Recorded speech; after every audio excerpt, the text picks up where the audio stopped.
Seminaristas e familiares se reúnem no Convívio Emaús. Projeto de extensão da PUC Minas capacita pessoas com deficiência para o mercado de trabalho. E ainda, quais os cuidados na hora de utilizar o plano de milhas das companhias aéreas. Hoje é terça-feira, dia 5 de novembro, e o Horizonte Notícias já está no ar.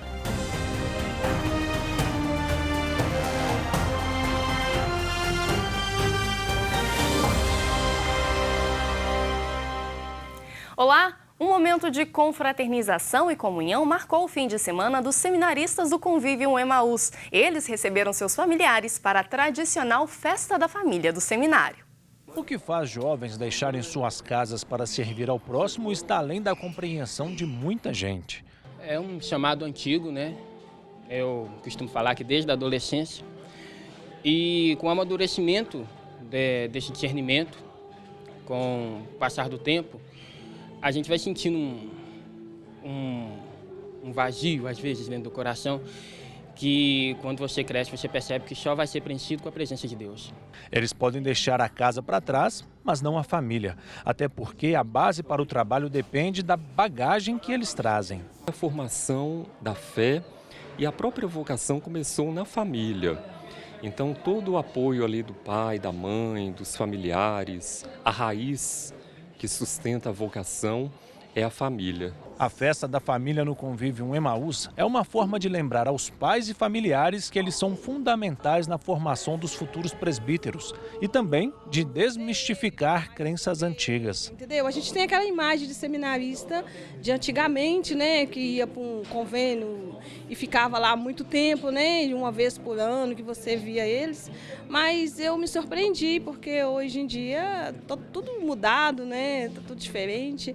E assim, eu vim aqui, conheci o seminário, amei e estou amando. Mais de 200 pessoas participaram do encontro. Entre momentos de oração e confraternização, o amor familiar renovou as energias para quem aceitou o chamado de seguir os passos de Cristo. Ao fazer-se um processo de formação, toca-se nas raízes, para que elas possam, bem tratadas, crescer e sustentar a frutificação que deve ser dada na missão que se assume, na consagração que vai se viver. Oferecer oportunidades a pessoas com deficiência ou reabilitadas do INSS. Esse é o objetivo do programa Rede Incluir da PUC Minas, que a gente vai conhecer agora. À primeira vista, é um curso de informática, mas cada aluno tem uma história para chegar até aqui. Arley, por exemplo, é montador de móveis e foi afastado pelo INSS por problemas na coluna. Agora faz curso para ser auxiliar administrativo. Então acabou que eu adquiri algumas hérnias de disco, né, na coluna. Então, quer dizer, o médico disse que eu não posso mais exercer essa função. Aí eu vim aqui em busca, né, de uma outra oportunidade. A gente é pai de família, né, a gente tem que educar os filhos, tudo e tal, e a gente necessita dessa ajuda. Ele é apenas um dos centenas de alunos que passaram pelo curso de extensão Rede Incluir da PUC Minas. Então, Rede Incluir é um projeto de extensão.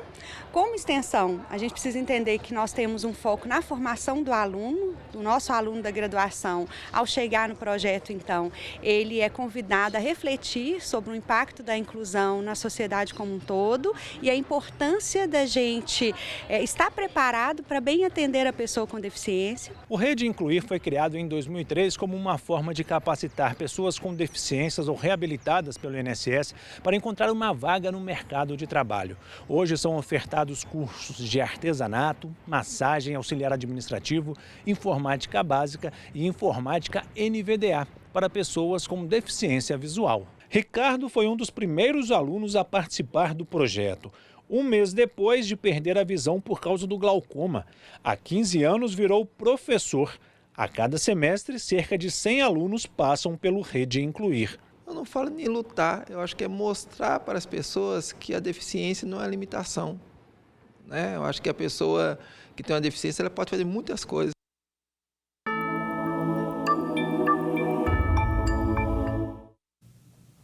Na celebração do Dia de Finados, o Santo Padre chamou a atenção mais uma vez para as bem-aventuranças e o grande protocolo, que, segundo o Papa, formam a nossa identidade como cristãos.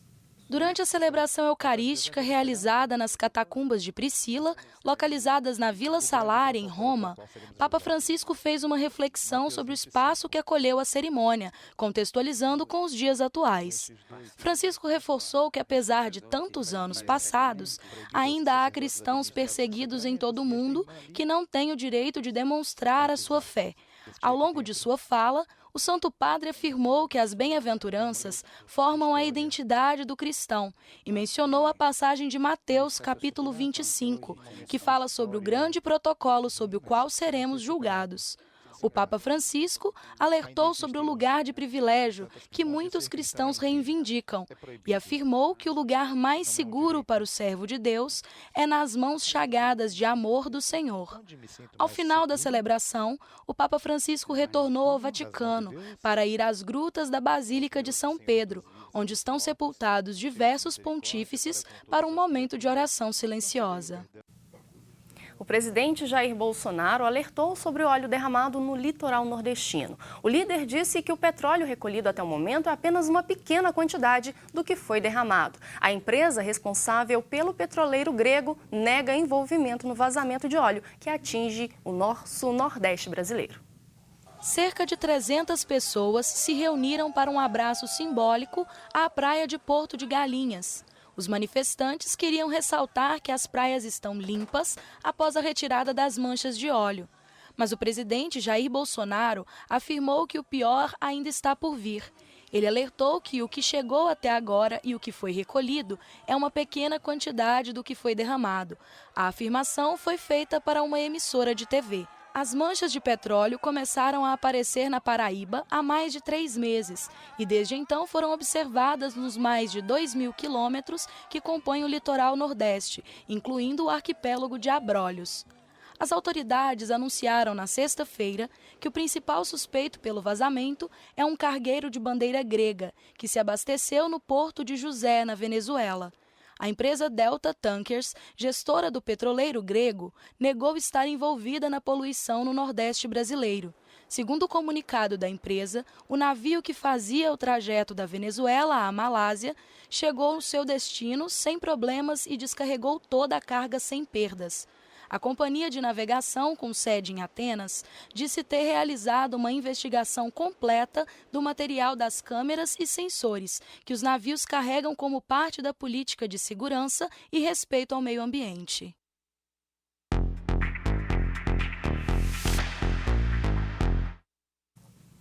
Fim de ano chegando e é hora de muitos planejarem a viagem de férias. E nessa hora, as milhas das empresas aéreas fazem uma boa diferença no orçamento.